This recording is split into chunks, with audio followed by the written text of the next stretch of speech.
Truth is out there, people. If you're first time tuning in, I've been reading through the CIA documents and doing little projects, writing down blah blah blah, the stuff that may or may not be interesting to you. So I'm basically just going to read the stuff that I have discovered.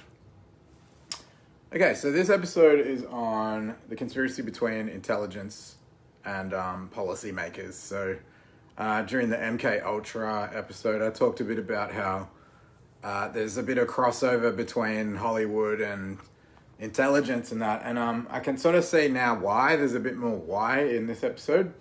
But there was like a lot of stuff that I found on how like Hollywood makeup artists help with like camouflage for spies and stuff. So there are contracts between, you know, the intelligence community and the entertainment industry. That's like definitely a thing, right?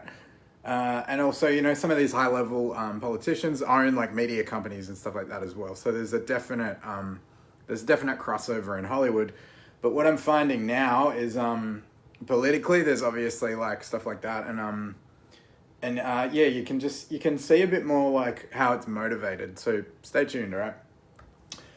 So this week you may have gotten a message from Google or YouTube saying we're changing how things work, and your data is now like in danger, and like it's like they're not even hiding it anymore. They're like, SARS, we're gonna like sell your information and like try to sell you shit based on your purchasing habits and like the stuff that you're viewing. You know, they're just like kind of owning it, and they're like, it might affect your service. You might get a less like useful service from us, but we're letting you know it's hidden in plain sight. All right. So yeah, since 2009, the Office of Partnership Engagement has made material for policymakers, all right? So for politicians, the CIA has like documents they send them saying, here's how you can use intelligence, all right? Unlocking the secrets, how to use the intelligence community is, and there's a document called the Federal Intelligence Coordination Phone Book, all right? So it's resources for people who are making policies for politicians, right? And this includes responsibilities and processes, i.e. you've just become a politician, you're a senator or whatever, you're in a position of power. It's like, look, here are your responsibilities and obligations as someone with influence, but also what's going on in culture and bias, like what are the trends of the time? So, for example, 50 years ago, there was no social media, there was no like, you can't use these pronouns or whatever, like that's all recent, yeah? So things have changed. So now they probably have to write they on documents so it doesn't offend people and it doesn't offend, you know, trans and non-binary people that work for the CIA as well, right? So things change. So they have to update politicians on, you know, the climate that they're walking into as well. They also provide orientation briefings on various topics. So you can get someone to come speak at your office on, you know, how things are working, like how's TikTok affecting the Senate, you know, stuff like that. So an article I found is called the Kenden Debate, and this guy, Sherman Kent, said the relationship between politicians and intelligence agencies was delicate and required a high level of care. He said this was because politicians don't tend to trust the level of information. So even though the government like has these agencies to get like information, like that's what intelligence is, yeah, it's like it's intel, yeah. So they have spies in countries finding out what they're doing, and then they do counterintelligence measures to go against them. You know, there's the stuff I was talking about in MK Naomi was like cobra venom, yeah. So they found out that cobra venom was a useful thing, and so then it's like then the Soviet spies needed an antidote. You know what I mean? Like, so counterintelligence is like finding out what they're using, and then they come up with a way to beat it, all right? And so like the MK Ultra stuff, yeah, actually, I'll just get into that. So Operation Mockingbird included CIA operatives infiltrating the news media, all right? So if you're into the pandemic and stuff, I'm not, you know, rubbing it one way or the other. As per the second pandemic film, the same way as MK Ultra pertained to get people to act against their will, right? So the plan was if you could brainwash someone enough that they would do something that they didn't want to do, that's like the highest level of brainwashing and mind control, yeah? It's like if it's against their values, like getting a vegan to eat meat, and even though they don't want to, it's like you've brainwashed them very effectively. You know, you've gotten in there and they're going against their values, all right? But so what they thought was it's possible to robotically spread propaganda with no free will or researched opinions or convictions at all if you just get people into the media agencies who are spouting the agenda, basically. So this is like 50 years ago as well. Operation Mockingbird was a long time ago, and already then they were getting people into the media to spread their agendas and stuff. And if you look at 9/11, this is not in the files, this is me just talking, right? If you look at 9/11 and stuff, they got sort of the consent of the American people to invade Afghanistan, right? So the way that they reported the war on terror made it seem like, oh, there's these people and they're attacking us and it's a threat to national security. Hey, Mr. T. And so people were behind invading Afghanistan and Syria and stuff like that. People were like, this is a good idea. We should do this because they're a danger to us and that. But it was largely because of the news, right? And then we had Islamophobia, and then 10 years later it was like anti-Islamophobia. There was this like backswing because they stopped pushing it in the news. Like, oh, these people are the terrorists. They're a danger to us. It's fine for us to invade their countries and that. But what I'm saying is that Operation Mockingbird mean they get people into the TV stations, into the newspapers, and they're sort of pretending to write articles that they think are their own opinion and that. But it could even have been this MK Ultra mind control level of, they didn't even believe that. They were just doing what they were programmed to do, you know? So no free will or researched opinions, right?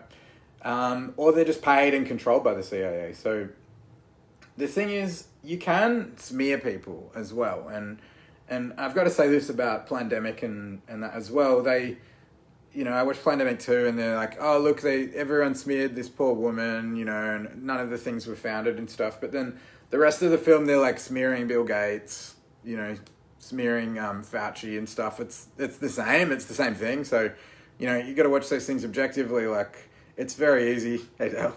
It's easy to smear someone, and it's easy to get a lot of people smearing someone. Or like when the search engine pops up, when you search Janet, what's her name, the doctor, like they all just come up like idiot, hoax. But who's controlling the searches? Who's controlling the information that's going into there, right?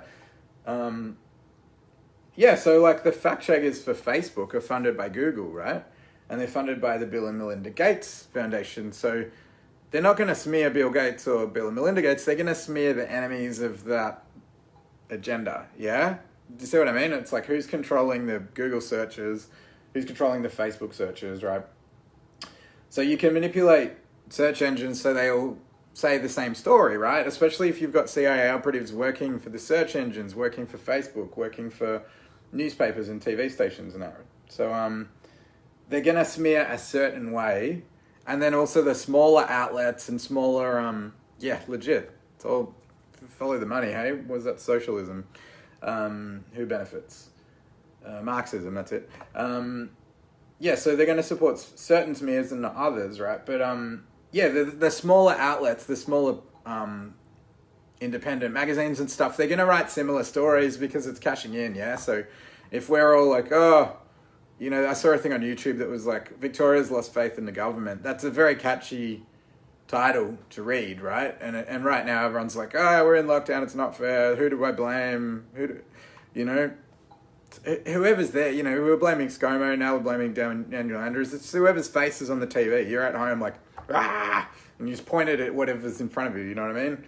This is like anxiety. It's like, I'm scared of that. I'm also scared of that. I'm scared of that. I'm scared of that. I'm scared of the back of my hand. You know, it's whatever's in front of you when you've got that feeling. So I'm not saying one way or another with any politicians in particular. I'm just saying that's the nature of the human condition. When you're depressed, everything's hopeless and depressing. It's not, that's fine and that's depressing. It's like everything's depressing, you know? And okay, so the laws around intelligence. So I just want to touch on this and then I'm going to talk about UFOs, all right? So there's foreign intelligence, counterintelligence, and covert action. I talked a bit about counterintelligence before. Agreed. Dale Brown, agreed. So there's foreign intelligence, counterintelligence, and then covert action, right? And covert action is influencing political, economic, and military conditions abroad, okay? So this is a counterintelligence kind of stream, but it's called covert action, right? It's spying. This intelligence is clandestine, means spying. Yeah, it means secret, sneaky, etc. So because these actions fall outside of federal law, it's not, there's different laws applied to, like, if you're committing, like, war crimes in a different country or if you're spying in a different country. So it's difficult to charge someone who's, like, gone to the Soviet, a lot of the CIA files are about Soviet Russia and stuff. If you go and commit a crime in Soviet Russia and then you come back and you get court-martialed, it's different to, like, if you just dropped a bomb in a supermarket in your own backyard, yeah? So one thing I found interesting is, like, so a judge can view classified files just by status. So if you're the Supreme Court judge or whatever, you don't need to get the files declassified. It's like, you're a judge, you're allowed to read them, yeah? Other people might be able to access the classified information as evidence. So Dale Brown committed war crimes in Russia, whatever, but a judge has got to assess, like, is this in the interest of national security or is it against national security to declassify these files and, like, try to persecute Dale Brown. Dale the serial killer Brown, ladies and gentlemen. Follow him. So a judge needs to assess whether it's constitutional to declassify it and whether to uphold the law, etc. So Jimmy Carter actually changed the laws of classification. And so this is what's interesting. This is why I can read the CIA files now. Things can be declassified if the desire for public disclosure outweighs the threats to national security. So what I'm going to read to you about UFOs in a minute, this became available because and there's documents there that I'll mention where they were like, are the UFOs a threat to national security? We've seen them in Germany a lot. What does that mean? Are the Germans making UFOs? If they are, that's a problem. We can't declassify these files. But it's gotten to a point where it's like, enough people are like, tell us about the aliens, that they're like, yeah, it's not really dangerous if we tell you, so we're going to start admitting it, right? And that was Jimmy Carter, so that was like 78 or something. I can't remember. Okay, counterintelligence. So basically the US would be doing this shit to China, right? And vice versa. So the smear campaign to justify, boycotting Chinese trade and stuff like that, the Silk Road and all that, as very, very blatantly carried out by Trump. This is like a basic counterintelligence, right? And they've been sending spies over to China. They're finding out what they're doing, and they're just like, no, they're getting too much power. Let's, possibly, just take it or leave it. Let's release like a virus and then blame it on China. And then it's like, now we don't trust China and cause this civil unrest. Let's invade Afghanistan. They're all terrorists. Yeah. So this is part of the intelligence blueprint, is this sending spies over there, foreign intelligence, coming up with counterintelligence to combat what they find out. And then covert action is to like influence political, economic, and military conditions abroad. Okay. So, taking over the news with like Chinese virus is influencing like what happens in China. Yeah. Now, there's this thing, COINTELPRO, right? And that's counterintelligence. COINTELPRO. I can't remember. It's not propaganda though. COINTELPRO. Anyway, counterintelligence. Anyway, so they basically targeted anything that the FBI thinks is subversive. All right. So this is not CIA. This is FBI. So feminist organizations, the Communist Party, anti-Vietnam War organizers, activists of the civil rights movement, Black Power, the Nation of Islam, the Black Panther Party, and the KKK, right? So there's counterintelligence internal whereby the FBI targets American citizens, okay? So it's not just, counterintelligence is not just foreign, yeah? So it's possible that there's internal intelligence lies, yeah? And if they've got, nice Dale. If they've got people in the news media working in Hollywood and they're attacking certain movements within the country, propaganda, lies, totally a thing. And this is like blatant. My point is, this is blatant. They're not hiding this. They're like, yeah, this is what we do. And it's not just like China and Russia that are our enemies. Like, they're enemies within the country. The Black Panthers, Communist Party, KKK, and COINTELPRO will attack them, yeah? And they do stuff like justifying attacking other countries.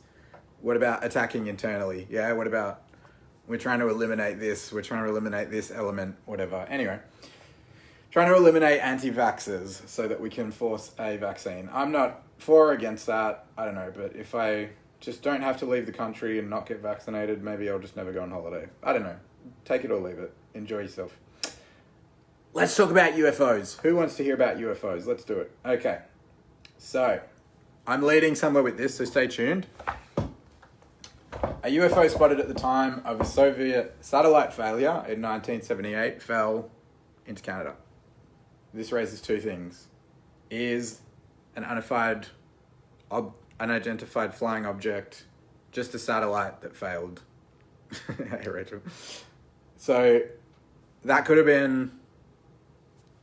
Oh, what was it? As a satellite, it failed. It fell down, and they're like, it's a UFO. Like, no, maybe it just fell down and went like that. Who knows? Okay, so could be nothing.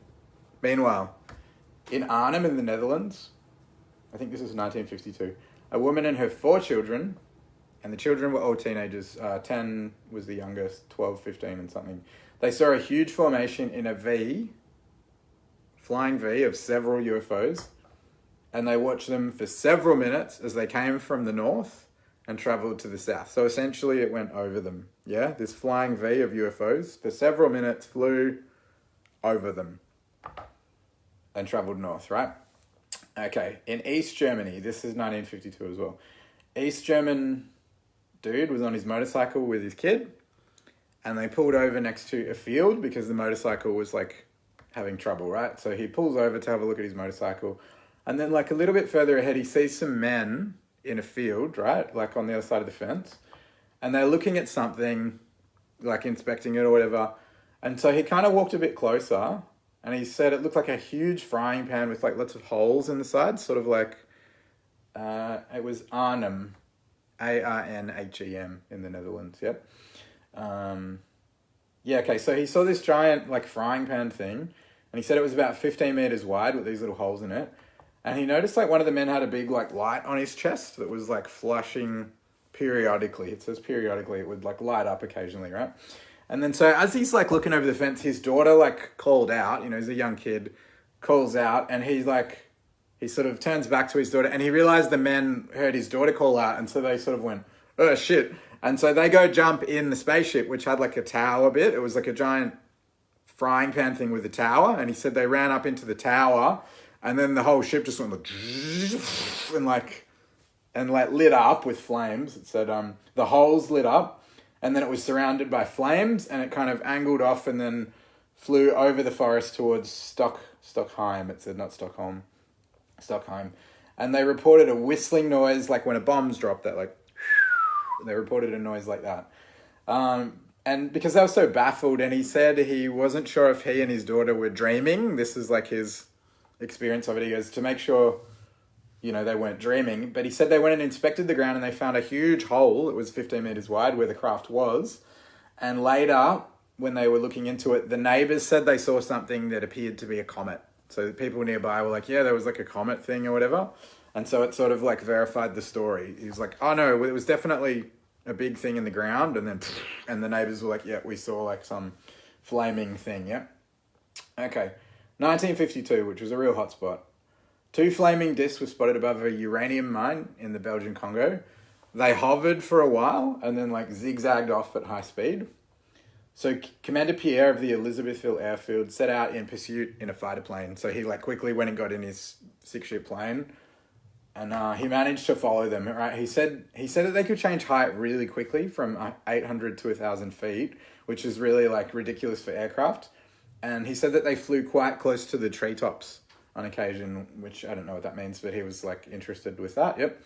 And he said he found it difficult to imagine that they were actually piloted because they were moving so quickly. He was like, oh, how could you stomach sitting in a craft moving that quickly?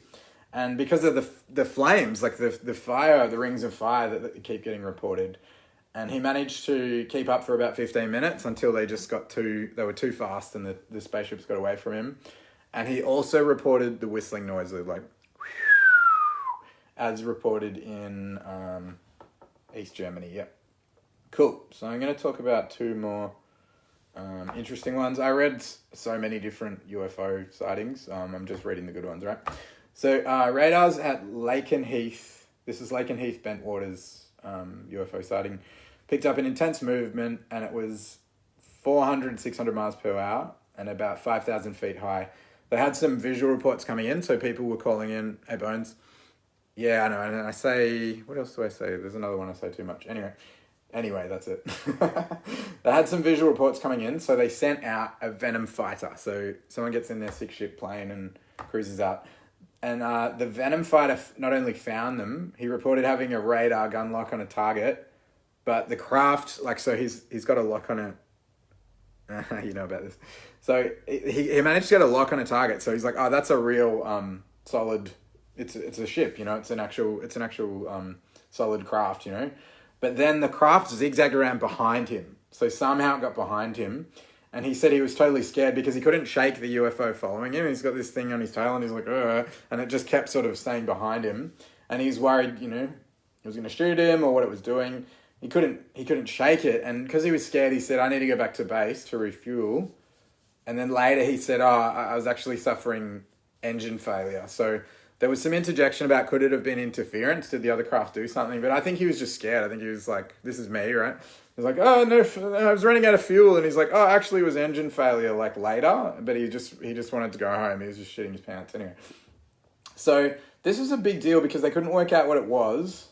But several radars picked it up. So there was radars in Lakenheath and Bentwaters, as well as the radar from the Venom fighter. And reports of massive lights traveling across a meadow in the night sky. So lots of people saw it, and then all these different radars picked it up.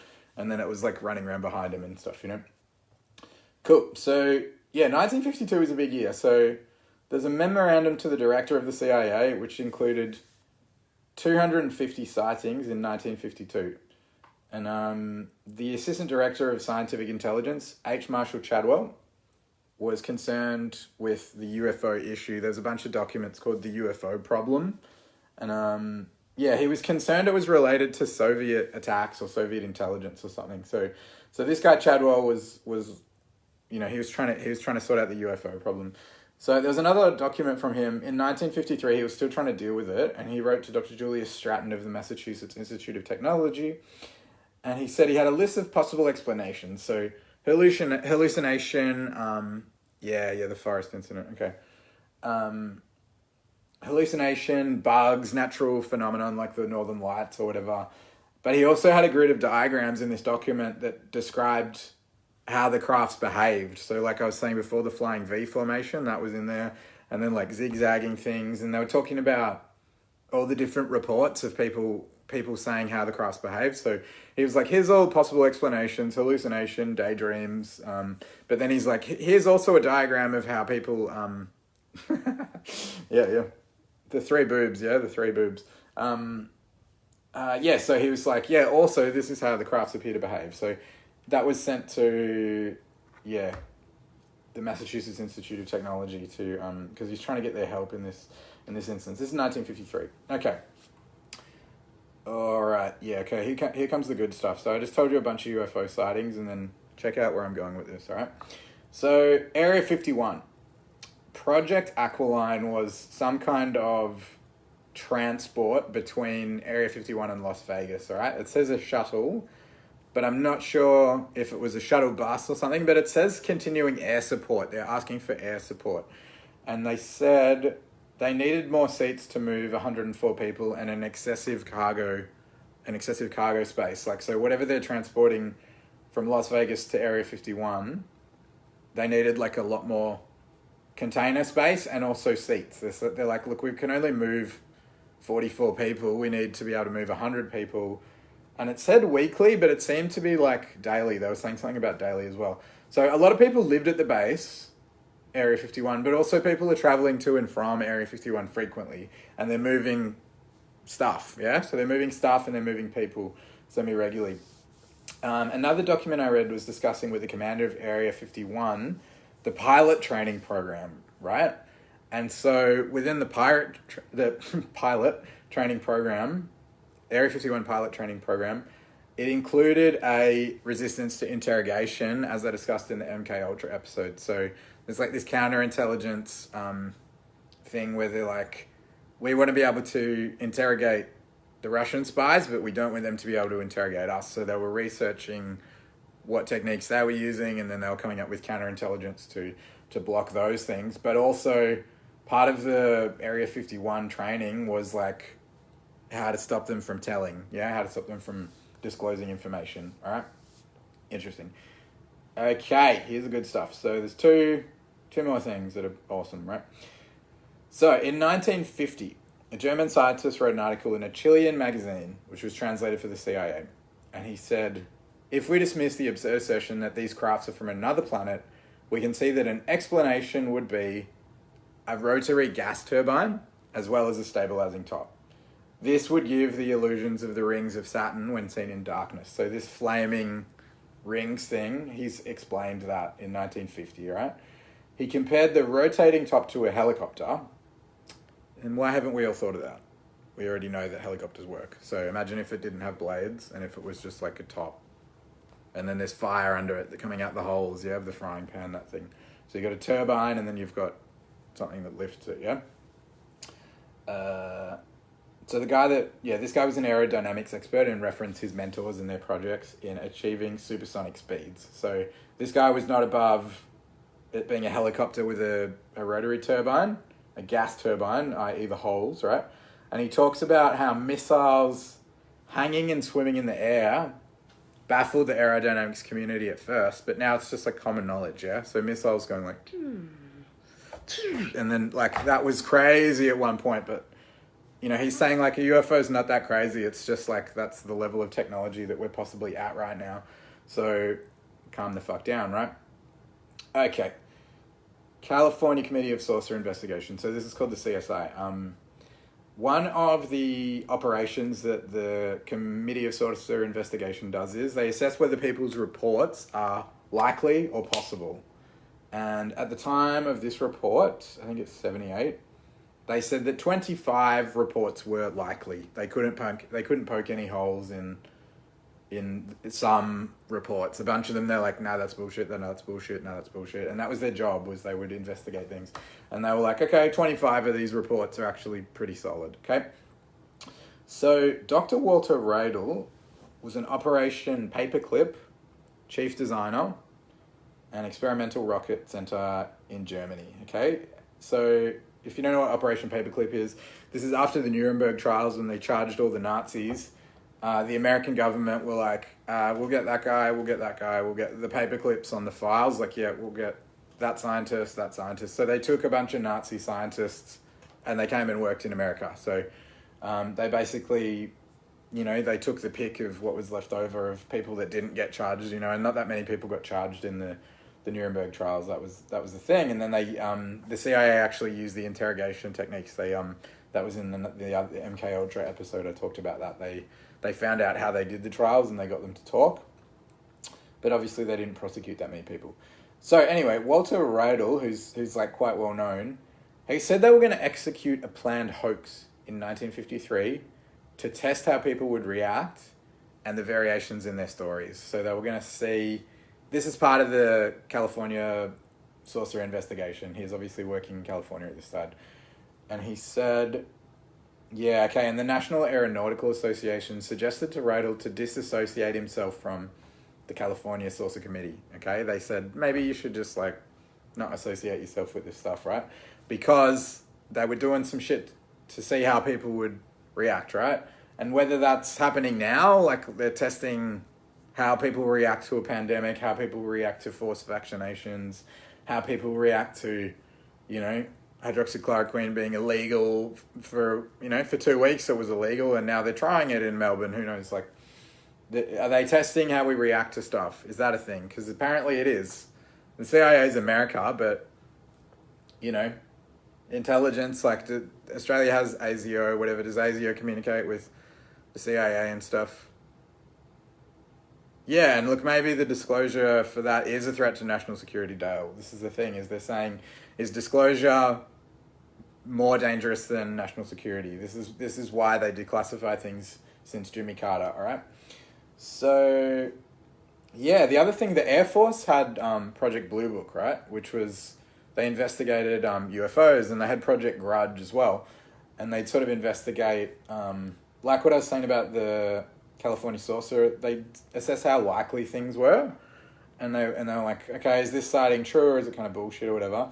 And apparently the CIA told them to shut up about it. They said, shut up about Project Blue Book. And so conspiracy theorists say that the CIA knew more. And, you know, maybe it was just that they were like, stop causing an uproar, stop talking about UFOs, like, you're making it a problem. But also, maybe the CIA knew more than the FBI did. The Air Force did. And they were like, you should just... So there's some controversy around that. Anyway, I think it's interesting that they planned to do this hoax in 53 to test how people would react. So is that because this German scientist knew that they were just test driving UFOs that were made on this planet? Okay, 1992. This article was called A New Perpetual Engine. Lieutenant Colonel Maximovsky, A New Perpetual Engine. So they were concerned about the resources and about whether, it says, I don't know, whatever, man destroying. Anyway, so they interviewed this guy, Shebetnik. Anyway, he was a Scientific Production Association, from the Scientific Production Association, NPO. And he was into experimental machine building and not using hydrocarbon fuels. So they were trying to figure out how to, I was saying the rings of fire were like a turbine, a gas turbine. So 1992, they're looking at how to not do aerodynamic stuff like that. So he was looking at booster rockets discharging photons and plasma to create thrust, right? And this guy Shebetnik said, that's difficult when trying to reach beyond the solar system. Okay, so this is what he said in this document is, cool, yeah, we can discharge photons and plasma and that will create, but if we're trying to get beyond the solar system, that's a little bit problematic. So they are trying to bloody fly to other planets. So P. Oshepkov, 1959, he was a CIA scientist. He sent current through a semiconductor to measure heat release and found it produced 2.19 more times the thermal energy than if electricity were used, okay? And this opened the door to alternate methods of power. So this is 1959, the CIA scientist worked this out, that they could send current through a semiconductor. And okay. So 1959, this article is 1992. So Shebetnik thought the craft should be completely covered in this superconductor material. Now, as I was saying before, the top, there's the rotary turbine, and then there was the top, like a helicopter. It's possible that could be semiconductor or whatever, that one layer of it's semiconductor, or the whole craft's covered in semiconductor. So there were 3 accelerators of high velocity electrons that moved along the equator of the spacecraft. The craft would be charged by a generator and then be ecologically clean. So as I was saying before, Shebetnik was into not using hydrocarbon fuels. He's like, how do we without fire? Yeah, you're going to run out of fuel, right? So, yeah, this led to this description. I don't know if this has been invented. And a lot of the stuff in the files is they said when something went wrong, but they don't really say, well, that went swimmingly. A lot of the documents are we're concerned about this, we're concerned about this. But there's no yay, the UFO worked document. Yeah, there's not that kind of thing. But this thing they were proposing was called Muhammad's Coffin. Okay, so Muhammad's Coffin, the induced current would circulate between the electrons emitted and returning back to the generator. So it kind of the electrons on the surface, the accelerators of high velocity electrons that moved along the equator of the spacecraft, which was was covered in a semiconductor, right? The craft would fly basically repelling itself through space magnetically by the electromagnetic field that it created. So it shoots out all the electrons, it makes a bubble, and then it magnetizes itself into its own electronic field, because it's got the superconducted surface, right? So if the craft traveled at the speed of the Earth, it could reach light speed within less than a year. I don't know the speed of the Earth, it's the rotation, or I don't know. It would decelerate as it got closer to its target, and this somehow relieved the issue of weightlessness in the astronauts. Don't understand. But as it slowed down and I don't know, the gravity would kick in or something. Don't know. Then they talked about producing the superconductive material. The craft would have to be 5 meters and weigh 5 metric tons. I'm sorry, I'm getting really boring right now. Proposes potential for replacing cars and airplanes, but for now it would be space travel. So they're talking about this just being a way of, you know, this perpetual motion thing, and this Muhammad's coffin, like generating the electrons out in a field, and then it magnetizes itself. They're like, this is how we could make flying cars, right? So for now, they're talking about space travel. Can it get further than the solar system? But they said that the models in the experiment moved like flying saucers, and they had the instant direction zigzag changes. So, in closing, is it possible that in 1952, 1953, they already kind of had some of this technology? Maybe they did buy it from aliens. Maybe aliens gave us ideas. I don't know. But there's several references to UFOs, flying saucers, being from Earth. There's several scientists working on them. Operation Paperclip, this guy's like, yeah, we're going to just like create a hoax and see how people react. There's 250 reported UFOs in 1952. The California team said like, yeah, look, a lot of them are bullshit, but like at least 25 of them were pretty likely, in whatever year that report was. I don't know why I didn't write that down. And there's a bunch of people going to Area 51 all the time, like constant. They're like, we need more seats to move people to work at Area 51. So my point is, like, we don't know if there's aliens, but there's definitely humans in flying saucers. There's 100% they are. They're working on it all the time. They're like, how do we do it without petrol? How do we do it? We would generate an electromagnetic field. You know, it's totally happening. So that's where I was going with that. And does disclosure threaten national security? Apparently not. So they're telling us now, they're like, the Russians aren't attacking us with flying saucers. The Germans aren't attacking us with flying saucers anymore.